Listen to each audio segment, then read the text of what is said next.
Bu hafta Çobanbey yöremize bağlı Babülelim köyündeyiz. Babülelim köyü bu yörenin en büyük köyü. Burası bir Elbeyli köyü, bir Türkmen köyü. Halep'e bağlı Havayük Türkmen köyündeyiz. Havayük Türkmen köyünün muhtarıyla birlikteyiz. Halep ilimize bağlı Carablus ilçesinin Arap Azizi köyündeyiz. Arap Azizi Türkiye sınırına bitişik bir Türkmen köyüdür, bir Elbeyli köyüdür. Bu hafta Çobanbey yöremize bağlı Kalkım köyündeyiz. Türkmen köyü bir Elbeyli köyü, Tileli köyündeyiz. Tileli köyü bir Türkmen köyüdür. Zilif köyü 1700'lü yılların yarısında Mustafa Kiye ve Kel Halil tarafından kurulmuş.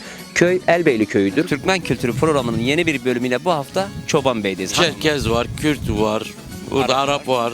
Yani burası karışık bir köydü. Ama %90'ı Türkmen, %90. Türkmen, Evet. Türkmen kasabası. Evet. Kalkım köyü Çobanbey beldemize bağlı bir Türkmen köyü, bir Elbeyli köyü. Bugün Karaköprü köyündeyiz. Karaköprü Türkmen köyüdür. Türkmen Kültürü programının 4. bölümüyle Kocalı'dayız. Kocalı köyü bir Türkmen köyüdür, bir Elbeyli köyüdür. Türkmen Kültürü programının yeni bir bölümüyle bu hafta Azaz yöremize bağlı İrahal köyündeyiz. İrahal köyü %100 bir Türkmen köyü.